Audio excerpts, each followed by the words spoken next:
Seconde partie de ce numéro de votre émission Invité Afrique consacrée à la lutte contre les violences faites aux femmes et aux filles avec deux invités du réseau Men Engage Togo.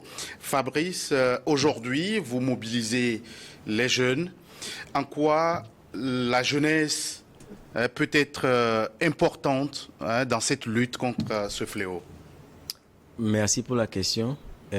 Parlant de la jeunesse, au niveau de Men Engage Togo, il est reconnu que les jeunes, ils ont assez de pouvoir à transformer les choses, à faire bouger les choses. Donc, bien sûr qu'il y a le réseau des adultes et il y a le réseau des jeunes. Donc, au niveau des jeunes, nous donnons le travail de pouvoir mobiliser assez de jeunes à comprendre ce que nous faisons comme combat et où est-ce que nous voulons aller. Donc, à ce niveau, nous essayons d'inviter les autres jeunes menant le même combat comme nous à s'associer à nous pour que notre combat puisse aller loin. Et puis, oui, allez-y. C'est bon, comment dire, c'est un travail que nous devrons faire ensemble parce que la jeunesse a un pouvoir transformateur. Si je dis transformateur, c'est parce que lorsque nous avons l'information, nous pouvons faire le tout possible pour transformer quelque chose. Même si c'est négatif, on va le transformer en positif. Merci. Et Evelyne, la lutte contre les violences faites aux femmes et aux filles doit aller au-delà des discours pour plus d'action. Et dans ce sens, qu'est-ce que vous pouvez attendre des jeunes? Des jeunes, on attend qu'ils soient des véritables acteurs pour la promotion de la dénonciation de ces violences. Également, il est important qu'ils, en tant que jeunes, par exemple au niveau des garçons à l'école, on constate également que certains garçons, lors des balayages des classes, disent que c'est un rôle des filles et non celui des garçons. Et on les sensibilise à pouvoir faire autrement, à pouvoir participer également aux tâches ménagères. Il n'y a pas de laver les plats, c'est pas attitré aux filles. Les garçons aussi doivent laver les plats. La cuisine n'est pas un dossier pour les filles. Les garçons aussi doivent savoir comment cuisiner. Et ce sont ces sensibilisations-là qu'on lance également. Emeline, il semble que l'autre arme efficace contre les violences faites aux femmes, c'est la dénonciation. Est-ce que vous avez le sentiment qu'aujourd'hui, les langues se sont déliées? Non, pas tout à fait. Aujourd'hui, il y a beaucoup de violences qui ne sont pas levées. Par exemple, quand je parlais tantôt des violences subies à l'école, il y en a beaucoup que les filles subissent. Il y a même des professeurs, pas seulement les professeurs, même dans les centres d'apprentissage qui violentent les filles. Et ce sont des barrières qui ne sont pas en fait levées.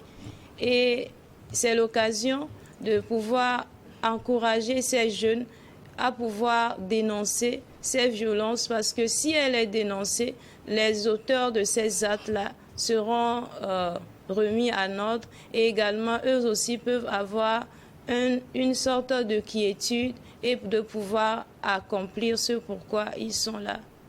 Fabrice, la culture de la dénonciation, ce n'est toujours pas chose facile. Vous le remarquez aussi à Men Engage Togo.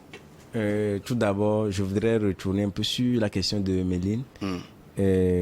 Pour les dénonciations, nous remarquons qu'il y en a qui dénoncent, mais il y a toujours le pouvoir qui agit à quelques parties. Parce que il y a des filles qui sont confrontées à certains qui ont le pouvoir et qui ont peur de dénoncer toujours. Et bien sûr qu'ils ont mal, mais vu le pouvoir que Quand vous parlez du pouvoir, quel type de pouvoir? Il y a le pouvoir économique, parce qu'il y a des gens qui sont violentés économiquement. Il y a le pouvoir physique et il y a d'autres sortes de pouvoirs dont j'ignore un peu. Donc, au niveau de Men Engage Togo, c'est vraiment un travail dur à faire. Nous essayons de sensibiliser les gens à pouvoir dénoncer parce que la sensibilisation, c'est la base. Lorsque la personne a l'information, il pourra faire ce que nous voulons qu'il fasse. Donc, c'est le fait d'informer, sensibiliser qui est le travail même. Alors les faits dont les filles ou les femmes sont aussi victimes, ce sont, comme Émilie l'a dit, les viols. Est-ce qu'il vous arrive de les accompagner au niveau des tribunaux pour porter plainte? Au niveau de Men Engage Togo, nous avons un centre avec, comment l'appelle-t-on, le GF2D. Le GF2D travaille dans ce secteur où elle accompagne les victimes de viols et autres. Par exemple, je pense qu'ils ont un centre d'écoute qui s'appelle la COFA, où elles arrivent à accompagner ces victimes, à leur donner le soutien possible. Émeline, le poids de la société, c'est une réalité. Est-ce qu'il pourrait expliquer le silence ou la réticence des victimes à dénoncer? Oui, le poids de la société peut influencer sur les victimes beaucoup, surtout également d'ordre culturel et même religieux. Par exemple, les filles qui sont violentées n'ont pas toutes n'ont pas cette capacité-là ou bien ce courage de pouvoir dénoncer ces auteurs, et ceci, c'est à cause du pouvoir sociétal. Mais c'est l'occasion de les rappeler que c'est important de dénoncer ces faits, parce qu'en les dénonçant, elles aussi seront capables de pouvoir être aptes à pouvoir accomplir et à pouvoir être épanouies dans la société. Est-ce que vous avez les témoignages de certaines victimes qui auraient ou qui ont une fois dénoncé les auteurs de ces violences? Ont-elles eu des représailles? Parfois, il y a des représailles si la fille ou bien la personne qui dénonce n'est pas totalement... comment je peux dire? Il y a des représailles, surtout au niveau où les filles, quand on, par exemple, on traduit les auteurs de ces actes en tribunaux, quand on les traduit en tribunaux, si la partie adverse a plus d'influence économique, il y a des représailles. Il y a des représailles et c'est ce qui même amène les autres filles à ne pas dénoncer ces actes-là, à ne pas dénoncer ces viols-là, parce que quand ils regardent une de leurs sœurs qui a dénoncé et qui a eu des représailles, c'est-à-dire des menaces après, ils n'ont pas ce courage-là de dénoncer.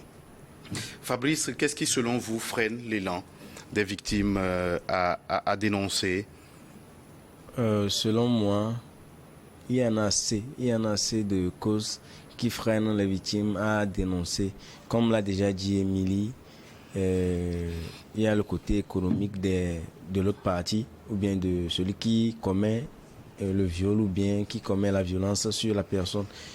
Déjà, quand la personne est bien nantie, qui dispose des ressources, ou bien dispose des personnes classes, ils arrivent à amadouer les gens et autres. Il y a le côté de la famille aussi. Il y a quelquefois, lorsque le viol est commis ou bien la violence est déjà faite, quand ils essaient d'aller au niveau de, comment on dit, du commissariat et autres, quelquefois ils disent d'aller régler le problème en famille, des trucs comme ça. Donc ça fait que à un moment, ça ralentit la course que nous faisons. Parce qu'il faut que ces auteurs soient punis, comme le dit la loi. Mais à quelques moments, quand on dit d'aller régler ça en famille, lorsque c'est réglé en famille, je pense qu'il y a des temps où ces auteurs-là reviennent sur leur acte. Ils essaient de faire la même chose parce qu'ils ne sont pas punis. Donc c'est ce côté, moi, je vois. Alors, cette lutte demande une réponse holistique, individuelle et puis multisectorielle. Est-ce que vous avez le sentiment qu'aujourd'hui, la préoccupation est générale? Oui. Je peux dire oui, la préoccupation est générale parce que nous avons vu le ministère de la Santé et tout ça là qui se mettent dans la lutte avec nous. Ils sont à nos côtés, ils essaient de faire le combat avec nous. Émeline, qu'est-ce qui vous conforte dans votre lutte qu'un jour vous pourrez relever le défi? Il y a des lois qui sont votées contre les violences et les grossesses précoces. Ça nous encourage à dire qu'un jour, ces violences-là seront totalement bannies, ou du moins le niveau sera totalement diminué. Est-ce qu'il y a néanmoins certaines actions auxquelles vous appelez du point de vue étatique ou général pour accentuer le combat, la lutte? Du point de vue général, j'en appelle à la conscience de tout chacun. J'en appelle également à la conscience des parents, pas seulement des parents, des professeurs.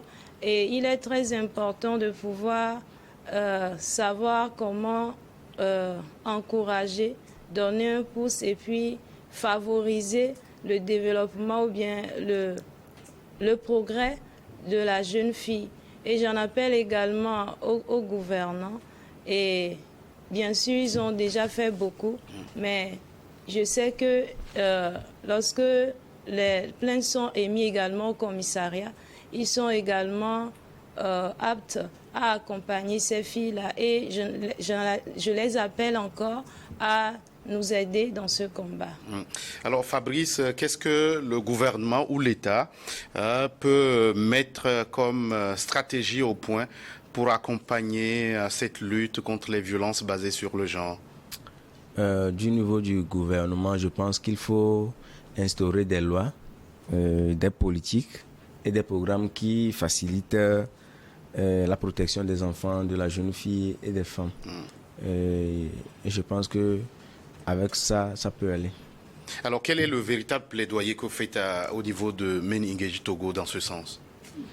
Au niveau de Men Engage Togo, nous essayons de, par exemple, rédiger un document qui permettra qu'on pourra soumettre au ministère, qui pourra nous aider à défendre valablement le droit des femmes et des jeunes filles et aller de l'avant. Emeline, est-ce que les jeunes filles vers lesquelles vous allez, que vous sensibilisez, est-ce qu'elles comprennent la situation dans laquelle elles sont lorsqu'elles sont victimes de violences? Oui, il y en a d'autres qui comprennent, mais je peux dire qu'il y en a d'autres aussi qui, par peur, ne veulent pas élever la voix. Mais il y en a beaucoup qui comprennent qu'elles ont besoin d'aide, elles ont besoin de sortir dans la situation dans laquelle elles sont. Et elles crient également un ras-le-bol. Et elles sont conscientes en fait qu'elles sont victimes de violences et qu'elles ont besoin véritablement d'aide. Est-ce qu'il vous est arrivé d'avoir des cas où une victime s'est sentie abandonnée? Oui, ça arrive. Surtout quand cette personne, la famille ne l'a pas accompagnée. Parce que c'est très important pour les enfants.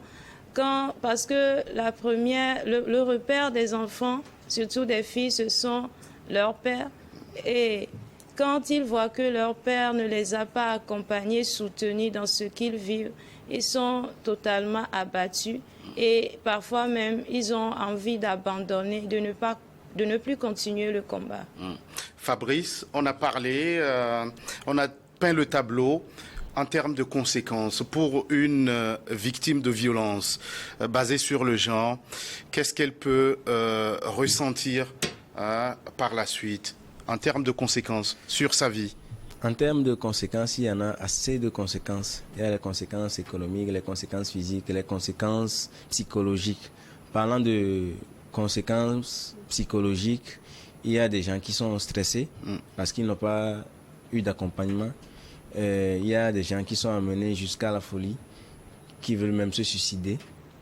Parlant de conséquences économiques, tout d'abord au niveau de la famille, ils sont abandonnés par leur famille et ils sont obligés de se débrouiller eux-mêmes pour vivre leur vie. Donc c'est quelque part difficile pour eux de se relever.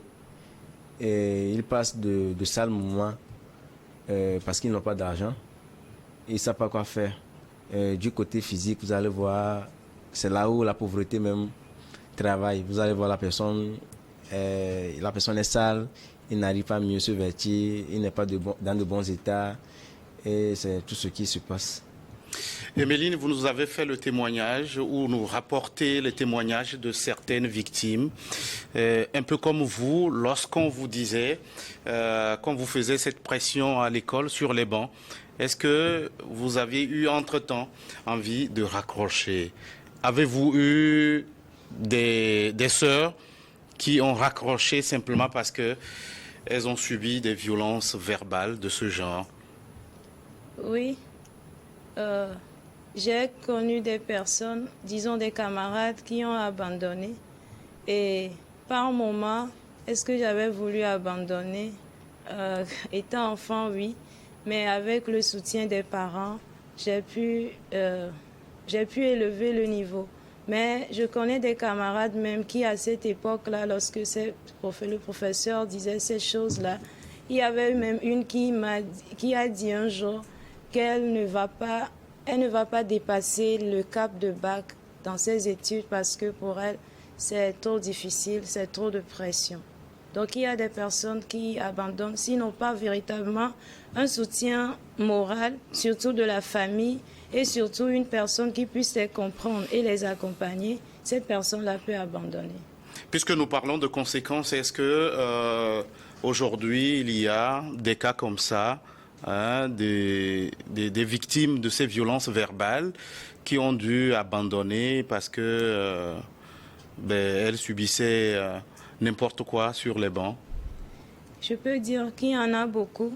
Il y en a beaucoup parce que souvent à l'école, lorsque ces genres de violences sont faites, les enfants ou bien les filles ne savent pas à quel chien se vouer. Et donc, il y en a beaucoup qui abandonnent. Peut-être même que les statistiques qu'on en a, il y en a même d'autres qui, les statistiques actuelles vont déborder si on veut mener une enquête. Il y a beaucoup de filles qui abandonnent parce que si, comme je l'avais dit tantôt, si elle n'a pas un mental assez fort, si elle ne croit pas suffisamment en elle et si elle ne développe pas une certaine confiance en soi, elle ne va pas pouvoir continuer ses études. Fabrice Amewo, nous tendons vers la fin de cet entretien. Si vous aviez un mot de la fin, un appel à lancer sur ce plateau, que diriez-vous? Comme appel, je voudrais appeler mes pères jeunes comme filles, comme garçons, à pouvoir suivre la lutte. Parce que nous sommes la relève de demain. Il faut que le travail commence par nous. Il faut que nous nous transformons pour que les générations futures soient transformées aussi. Et pour que ces violences soient éliminées dans le monde. Parce que si la jeunesse d'aujourd'hui a une mauvaise base, ça veut dire que leur futur est déjà anéanti, ils n'ont pas de futur. Il y aura ces violences qui seront toujours faites. Et j'aimerais demander encore au ministère, nous savons qu'ils font assez de choses, de toujours nous accompagner dans la lutte que nous faisons, de nous aider à pouvoir aller loin dans cette lutte. Merci. Emeline, votre mot de la fin? Moi, j'en appelle aux parents parce que la base de la socialisation, c'est la maison. Moi, j'en appelle aux parents à pouvoir accompagner leurs enfants parce que ces enfants-là, surtout ces filles, sont la relève de demain, à pouvoir les aider, à pouvoir les encourager quand ils font bien, à pouvoir les aider et à pouvoir croire en eux suffisamment afin que ces filles-là aient de confiance assez en elles, afin qu'elles puissent accomplir et faire ce qu'ils veulent faire dans la vie. C'est l'appel d'Emeline Adogli. Vous êtes chargée de communication à l'ONG Kadi Togo. Merci d'être passé sur ce plateau. Merci à vous. Merci aussi à vous, Monsieur Fabrice Amewo. Vous êtes président du comité des jeunes du réseau Men Engage Togo. Merci pour votre présence sur ce plateau. Je vous en prie. Merci aussi à vous qui êtes restés à notre compagnie. À très vite pour un autre numéro de votre émission Invité Afrique.